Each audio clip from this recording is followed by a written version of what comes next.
Hello, my little cookie cutlets. Welcome back. Does anyone else find those viewer nicknames from YouTubers kind of patronizing sometimes? It's like, hello, my little peon idiot children plebs. Welcome back to the channel. I am Mini Pride from Milk and Cookies Total War, and continuing the Omens of Destruction festivities because some men, demons, orcs, and mercs, what have you, just want to watch the world burn. We'll be focusing solely on the OGREHAUL today, coming alongside Golg Maneater's unique units and campaign mechanics. Get your guts out for the boys, pound some might, in a healthy and productive manner, of course. It's the most famousest of all of the Dogs of War coming to a city near you with a new arsenal of toys to play with. And this time around, I think I want to tackle the Legacy update first, because it will better frame Mr. Maneater's special mechanics, and frankly, because I think the Ogre Kingdoms overhaul in general is just more important to their livelihood as a race. I have purposely not played deep into an Ogre campaign for about 2.5 years now, because most of their stuff did not work like it should, and they kind of just felt awful to play. First big change is to those on a carnivore diet. Yeah! Why can't we have some meats?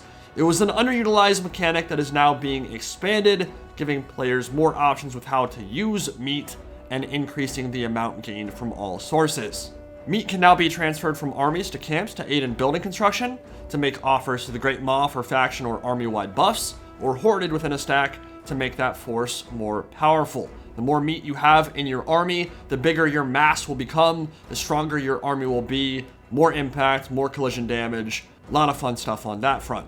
In the image here, you can see Golg can transfer the resource to his camp and start position in Norden, which means he'll be right across the Sea of Claws from Norska in the Northeast Empire, straight west of Prague and Kislev.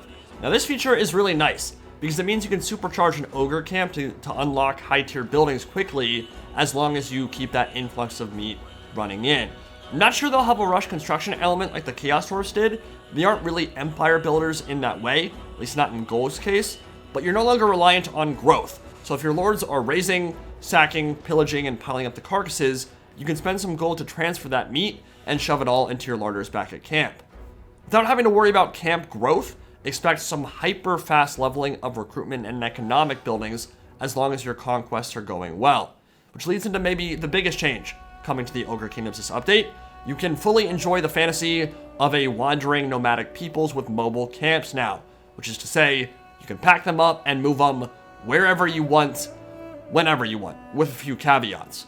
Movement will still be limited to an extent and will incur a meat cost, but especially with a character like Golg, who'll be taking contracts the world over and always on the move, it would have felt abysmal to have a permanent camp like stuck in Nordland, right? I don't know about y'all, but I'm probably not hanging out in the Empire in Norska too long with this character. I've got business in Cathay, the Southlands, and other exotic locations abroad. If the front moves to a new location, or you take a contract that requires a great migration of sorts, no problem at all. You pay some meat, wait a couple turns, then redeploy at that new spot. And I really can't overstate the impact that placing a powerful mobile settlement can have on the campaign map when positioned well. Lots of natural choke points on the Immortal Empire's campaign map, particularly in the World's Edge Mountains and Mountains of Morn, that can completely shut down egress and enemy movement, maximizing your supply lines and reinforcements while choking out an opponent. Makes the decision making a lot more dynamic. It will in turn shift the entire Ogre dynamic towards sacking and raising rather than traditional empire building, with mountain climate settlements being treated as minor cities, while other captured regions outside the mountains will be treated more like disposable outposts that you'll typically want to just gift to your friendly factions. So the Ogre Kingdoms are finally the hybrid wandering horde they should have been from the start. Beautiful. My main concern here, from this image anyway, is the fact that I don't see an option to transfer food from the camp to Golg, only from an army to the camp, which would surely be a huge oversight unless I'm missing something important. I mean, seriously, we finally get actual supply lines and a mobile base that can stockpile food to the ceiling, but no functionality to transfer food back the other way. That just seems weird to me, and I'm hoping I'm wrong here, because the idea of an ogre army starving to death outside their own camp to stack that cheese all the way to the high heavens would be very bizarre. Apparently, you'll no longer take attrition when you're out of food. You'll just get big time malices on casualty replenishment, but that's often pretty much the same thing, especially after a large battle. The whole point of ogre camps is that they're mobile bases used to supply your main army. So it stands to reason they should be able to give those armies the food they need to function and survive. You should really be able to give food from the camp to armies. I hope that functionality exists. We'll be keeping an eye on that one. Now, offerings to the Great Maw look okay here. Nothing crazy exciting, but these are passive bonuses you can enable at the cost of 20 meat upkeep per turn, and you can have any and all of them active at once for as long or short a duration as you want. They're definitely good. Tunneling stance and movement range from all-consuming stomachs in particular will likely be active all the time. Movement range is always exceptionally good, and I mean, if you're going to be fighting in and around mountain passes, then being able to traverse them better with tunneling stance is a really big deal. Like that a lot. Will cut down on some of that movement frustration that ogres experience when marching on their own home turf, and most of the ogre factions are connected to mountains in some capacity, and you'll be encouraged to capture some of those mountain settlements to turn them into minor settlements now, while the camps will be your main tier 5 top tier major cities. But yeah, Feasting Frenzy looks good too. I wouldn't mind seeing some more options here, but overall I think the options look alright. Sounds like Scrag will receive some additional functionality on this panel. The grants scaling bonuses based on the number of active offerings currently being fed to the Great Maw. And as the prophet and dedicated gore harvester of this grotesque god, Scrag is touched by the Maw more than any other character in the setting, leading to reduced winds and magic costs, lower camp construction costs, increased post-battle captives and loot, and additional battle abilities, which essentially encourages you to donate a larger percentage of your meat to the Maw than the other ogre subfactions, which is very thematic. Greasus, meanwhile, is probably still a fat sack of shit. However, his campaign gameplay is getting an overhaul as well to better reflect his immense wealth and insatiable greed as the over-tyrant of ogre kind. Similar, I guess, to changing in the ways for Tzeentch, you'll be able to spend money to influence the map in tangible, important ways. Some of these sound very powerful, like blocking enemy movement, paying forces to disband entirely, so if they manage to like march in behind your capital and are about to snipe it out, you can just pay them to screw off. You can quickly rank up your own forces, replenish movement or action points, deal attrition to enemy armies, and so on. These tyrant demands will be based purely on your treasury, which reflects his status as a rich mother trucker, so really you can just pay off your enemies now, which is, again, very thematic and fun. Simple but elegant solution to at least some of his issues and gives him a little bit more flavor. Now I will say, I really wanted to see a mount rework for him. I think everybody and their mother and brother did too. I'm unsurprised it does not appear to be changing, but it is still disappointing. Because while he truly can beat the brakes off monsters and lords alike when he gets his Scepter of the Sky Titans on target, if he somehow gets in the right position, problem is he essentially never does in campaign, particularly in a roster where there's always this crushing mass of ogre bulls in these really small passes and streets, especially in sieges. They're all going to be blocking him from reaching his target. He'll never get on target for the most part. On the battle side, he just feels really bad to play, and unfortunately, I don't think that's changing. Not even entirely sure how to fix that problem in a thematic, fun, and lore-friendly way the Games Workshop would even approve of. His Noblar wagon mount is just a ramshackle, shoddy contraption entirely unbefitting his station. That's partially Games Workshop's fault, it's partially CA's fault, partially just weird, like, I just don't know what to do with a dude. I don't think they do either. It looks bad on tabletop, it looks bad in game. Like I said, he's just kind of a sack of shit. But man, when he finally gets his hands on you, in like 30 years, boy, he will hit pretty damn hard. In terms of army abilities, it's now based around kills on the charge, rather than kills on routing units, which literally wouldn't proc against demonic and undead forces. Always seemed like a really massive oversight in a game that was entirely based around chaos. 4 monogod factions, demons of chaos all in the game, and you just don't get your army abilities because they just crumble instead of routing. I was like, I don't know what they were thinking there. But it's a nice little change that should serve to further separate ogres from Slaanesh and their army ability resource, which I think activates the exact same way. Kills on routing troops. Alright, let's shift focus a bit back to Mr. Golg Maneater and the new mechanics and units coming in the DLC on the paid content side. In battle, the legendary Greedy Guts is an anti-infantry blender with a powerful base stat line and a Deadeye pistol he can use to snipe single entities. That pistol will come with 3 shots. It's an ability, not a ranged weapon. Hefty dosage of AP damage, good for chunking monsters or lords. Kinda like a magic missile, but he'll pull out a gat and actually pop you with it.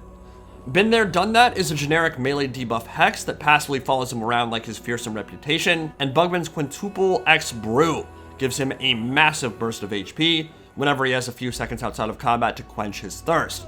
It's essentially a regrowth for himself, restoring vigor and tons of HP if he dropped low. Super useful there.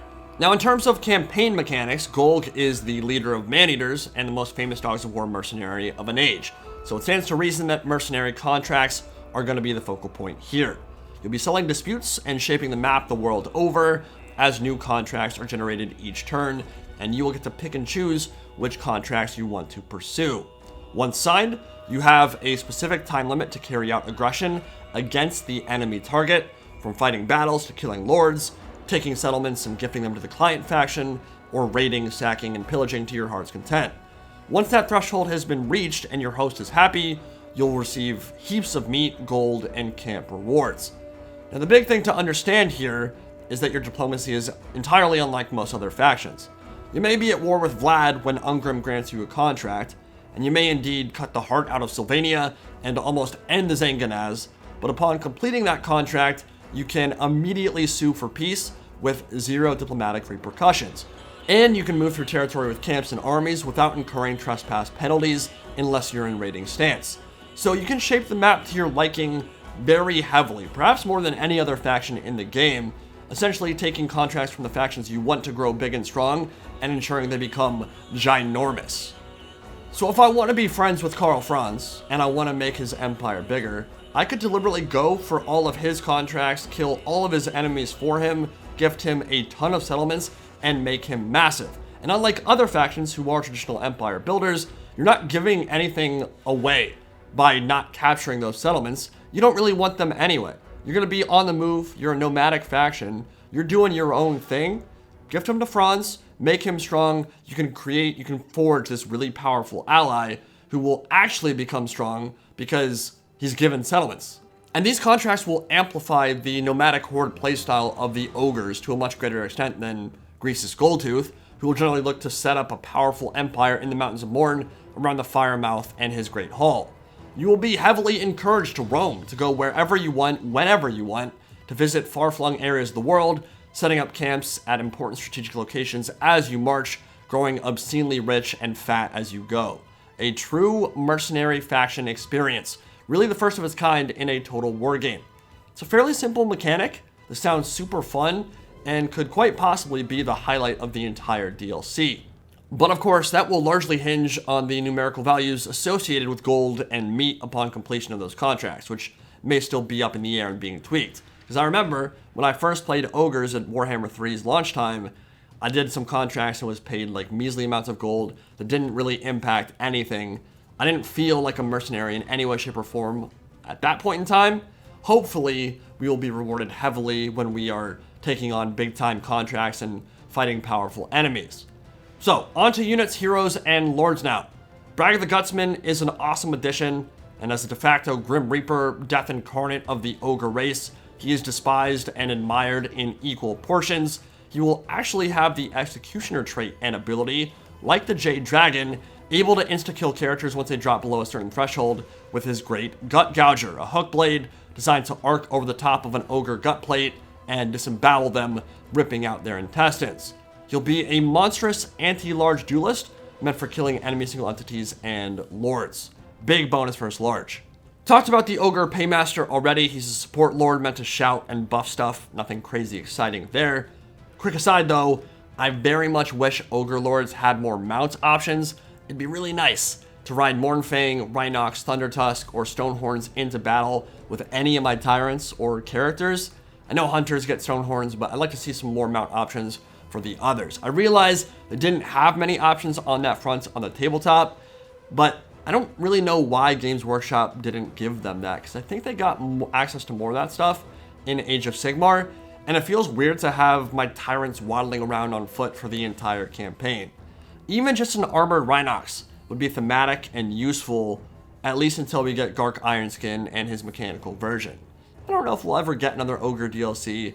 I would love to see Gark, but I'm not sure there's enough units left now, at least from their army book. Maybe we'll get him as a free LC Lord at some point, that'd be nice.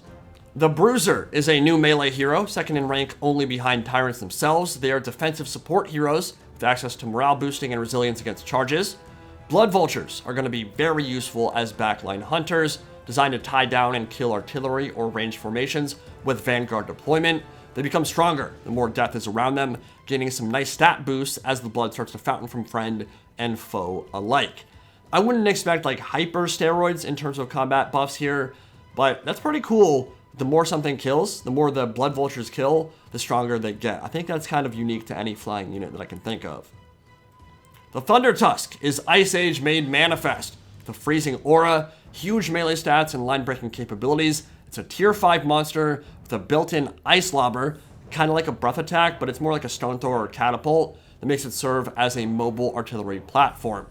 I'd expect the Stonehorn to have better cycle charge capabilities, especially when rampaging down an opponent's flank across their formation down the line, but the Thunder Tusk should be able to match it in prolonged melee and has the additional utility of that Stone Thrower template, which will presumably be quite good at clearing armored infantry. This thing could be a real nasty piece of work.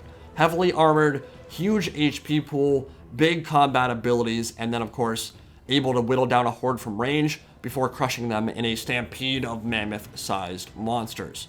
Cool model too. Obviously built on the Stonehorn rigging, but looks pretty good. Yetis are the Gorger equivalent of the High Mountain Passes. They will also bring the winter, less aggressive than their rampaging cousins, lacking the stalk and bonus versus infantry, but replaced by frostbite attacks and a debuff that makes ogres deal more damage on the charge. So very helpful in a support and flanking role, especially in cavalry engagements. Pigback Riders, as we talked about, are hilarious. It's two Noblars mounted atop each other, serving as frontline meat shields, and sometimes cosplaying as Bretonnian Knights with bonus for large lances. And Golg Maneaters are anti-infantry, expensive elite units with a monster stat line. So from a campaign perspective, I'm actually most excited for the Ogre rework and Golg, I think. Over the Greenskins, over Khorne. Yes, for sure, the End Times elements of the Khornate roster and the Slaughter Brute, great additions. I think all that stuff looks good, but the Ogres, I think, have the most room to grow here. I already found Khorne to be very fun before the update. Skarbrand was my first Warhammer 3 campaign ever, and I absolutely loved it. I already liked their roster, but the Ogres are getting a much bigger boost in Omens of Destruction comparatively, just because they were in a kind of awful state, and the changes here in general sound very good. They're hitting most of the major notes. Thematically and on the gameplay side, they're going to be a lot more fun to play now, I think, and the unit additions are just kind of the cherry on top. Battle Embargo drops tomorrow. As always, I will have some awesome content there starting on Wednesday to show off new units and lords. Golg campaign gameplay walkthroughs Thursday. I'll be covering that, his start position, and faction effect screen then. And then the full campaign embargo, Arbol, and the Greenskins will not be far behind. Let me know your thoughts in the comment section below. Hope you all enjoyed, and I'll see you all in the next video. Indie Pride, signing out for now. Have a good one, guys.